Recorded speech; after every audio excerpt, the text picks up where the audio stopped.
All right, so after we first get our slab rolled out, the very first thing that we are going to do is you'll notice that there's a little bit of texture on this slab, and we are going to smooth it out. Now, before we do that, you will want to make sure that the stencil fits on here, okay? So that if it's a little bit, let's say it needs to be a little bit wider, we make accommodations for that. So this is plenty long. Like there's a little couple pieces on the edge here where maybe it doesn't fit, but it all should be okay because it's just a little bit. Let's say you do need to add on a little bit of extra, like maybe you need it to be a little bit wider. Here's one way that you can do that. Just slice off some of the excess, okay? And then I'm gonna go like this. Okay, and then what I'm gonna do is I would just go in like this and kind of smooth it into it. And I would do that on both sides. And then I would put this through the slab roller again. So then it would be plenty of width there. Because I'm good, I'm just gonna peel that off for now, okay? So, as you are setting up, you are going to need 2 bags. One of those bags is gonna be to store your clay piece, and the other bag, which these are just located underneath the slab roller, is going to be used to store your extra clay.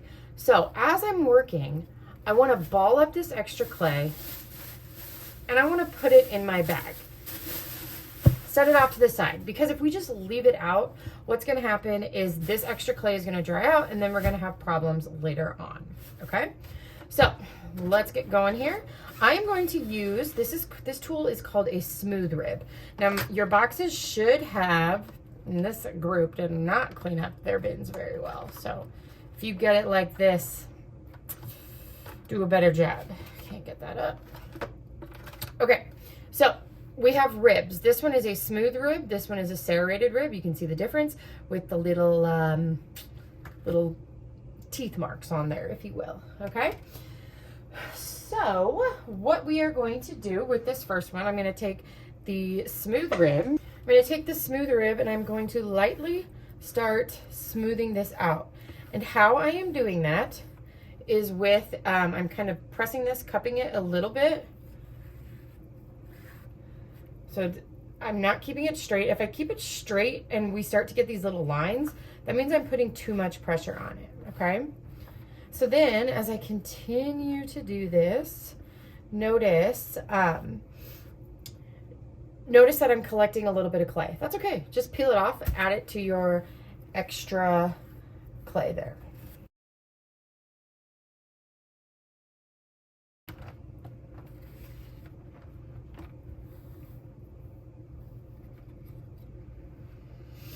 Okay, so now you can flip it over and do the other side. This side, or the side that doesn't have the little bumps on it, will be a lot easier to do, but you will still want to do it a little bit, okay? All right, so once you have that, you know, pretty well smoothed out, you can pick whatever side that you want to do it on.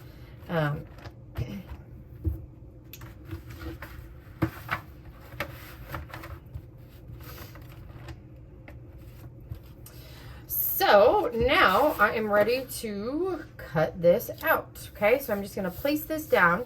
You can really use any tool to do this. Sometimes a pencil works really well. I'm gonna use this needle tool.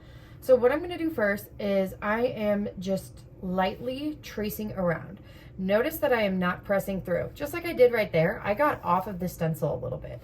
That's why I'm not cutting through all the way right now, just in case that does happen, and it just keeps happening, okay?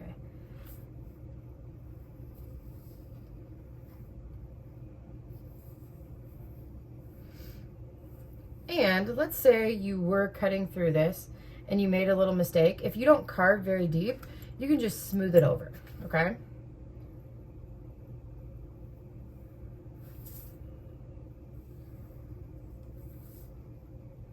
All right, now once you have it that you like it, go ahead and just cut through all the way and put those extra pieces off to the side into your extra clay bag.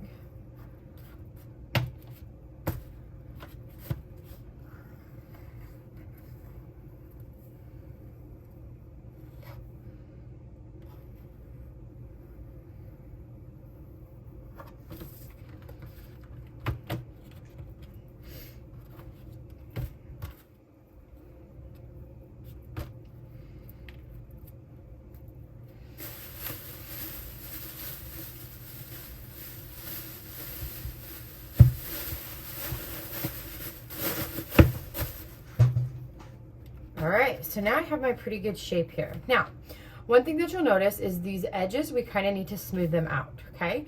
So you can do that just by using your hands.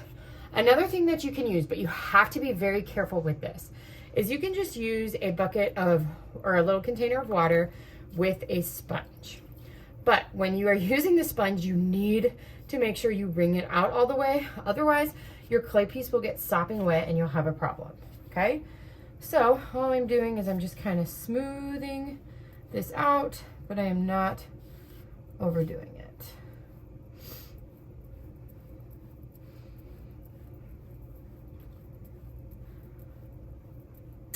Okay, so now once we have the edges, and you'll notice that I'm picking this up periodically because I don't want it to stick to the surface that I'm working on. If I don't do that, then it's gonna get stuck and then we're gonna have to start all over. So you can see that I left this little piece of clay scrap because if you're gonna add texture to your clay piece, I would advise you to go ahead and practice before. And if you're gonna add texture, you can add texture after we form it together, but sometimes it can be easier to actually do it before we bend it around. So your tools in your clay box make for really good ways to explore texture, okay? Using a pencil to draw on, okay, can create some really nice texture. I always love using this loop or ribbon tool because what it does is you can really cut things out. You can stamp to make texture. I do have some clay stamps that y'all can use, or you can create your own pattern. I have some other different texture things. Even have like these rubber style of stamps that you can use on there too. So many different options, but I would experiment with that first if that is something that you're going to add on to it.